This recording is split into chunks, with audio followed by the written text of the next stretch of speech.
else? Kiss, Ghostbusters, obviously, Game of Thrones, Metallica. What kind of Metallica? Well, it seems like the only way to go is the premium. Yeah. You know. Yeah. The hammer. Ball coffin. Yeah. I love that effect, and it also causes just a different aspect of speed because it becomes a pause point instead of just a bounce back. Right. You know, and that it's so easy to hit off that and drain straight down the center. Right. But when you got the pause of the magnet in there, it's a very different. It reduces the risk because it doesn't shoot it down the center. So it's one of those things where it's a slight mathematical changes, but it has exponential effects, especially when it comes to drain.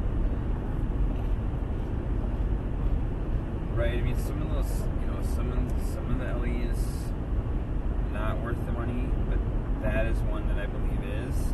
Yeah. And Ghostbusters, 100%. Oh yeah. That's again, the center post changes the dynamic, the mathematical properties of a drain, and make the game much easier to have a deeper, longer game. And for me, the satisfaction. I'm not a points person. For me, it's about getting to the wizard mode or getting to a deeper part of the story, or even hearing a sound file I haven't heard before, like with the Star Trek. I have the digital recreation of it on the Stern app, and what I would do instead of my normal gameplay, especially when in tournaments, is you try to complete a mission. To complete 3 of them, so you can complete a side to like light up super ramps or super spinner or something like that. What I did was that's the list: Transformers, Batman, Spider-Man, Walking Dead, Ghostbusters, Kiss, Aerosmith, Game of Thrones, Avengers, LE was the other one, Metallica, Star Trek. Yeah, I haven't played the Avengers LE. I've only played a little bit of Avengers Pro, and again, early code and. Was not impressed. The LE actually, the game gets a bad rap. I think, and this has been a problem historically with Stern in the last 5 years. Is they put out a game because they can update. You can update the code with a memory stick. They get lazy about it and they don't do a whole lot. So it wasn't very complete. I mean, they had the wizard modes in there, but now. They've done a few updates and it's much better. And a lot of people ditch the game before that time. Operators ditch the game. I mean, homeowners maybe not as much, but the operators said, this sucks. People aren't playing it. I mean, Galvin is a good barometer for that. He will ditch a game quick. I mean, he ditched. I don't know. Mustang was 2 months. And now that I think that's one of the best. I think that's. Yeah. I mean, just as far as risk reward. On your multi-ball, getting the levels. I mean, and variants. The modes are so different. Yeah, and I mean, and it's like I get why they do what they do. They want the feedback from players. I mean, they want to know what do people think about this feature and and I mean, they kind of develop it in that way, and that's good.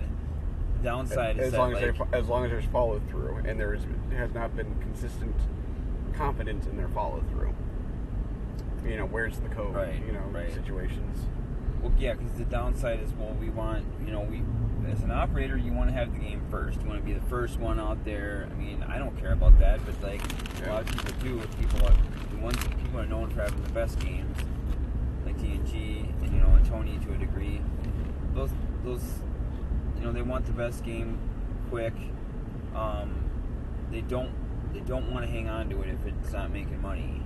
Yeah, and if the pros don't like it, the people that go to the places and compete in the monthly tournaments and put the money in the game, like WrestleMania. Another great example. Yeah, it's just know, it came and went so fast, and again, the only one I would really have an interest in culturally is the limited edition, with the old school wrestlers, and I've never been able to play one of those, so I have no idea what the difference is between the Pro is and the limited edition, because I've never had a chance to play a limited edition. And I don't know if they've improved the code or anything. My first exposure to code, the fact that there was code that could be updated, was on an Iron Man, because I played, I was at C2E2, this was like 10 years ago, or 11 years ago, Chicago Entertainment Comics Expo, and they had the brand new Iron Man machine. It hadn't even released yet. They had one at the convention in Chicago, and I got to play it, and I'm at that time a huge Iron Man fan. I rode my motorcycle from Minneapolis to Chicago, and I have a Stark Industries themed motorcycle, you know, hardcore. I have an arc reactor on my motorcycle. Nice.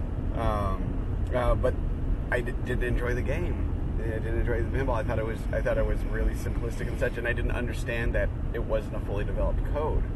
And then when I saw it out in the wild, I was like, all right, I'll give it another chance. And I played it, and I'm like, it's still kind of crap. And then I didn't play it for 4 years. And then I came back to it with a significant code improvement, and it was like, this is a fun game again. You know? Right.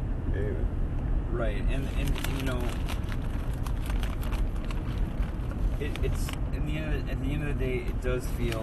I mean, the overall assessment is that it's kind of a lazier thing for them. It's a way for them to get more games out, and you can say, we want the feedback from the quote unquote pros, but they get the sharps, and they get Lyman is obviously, he did the code for Aerosmith, I believe. Yeah, I think Aerosmith is a sweet game. Yeah, right out of the box. And it's finished. Right out of the box. It can be improved, complete. but it is a complete game.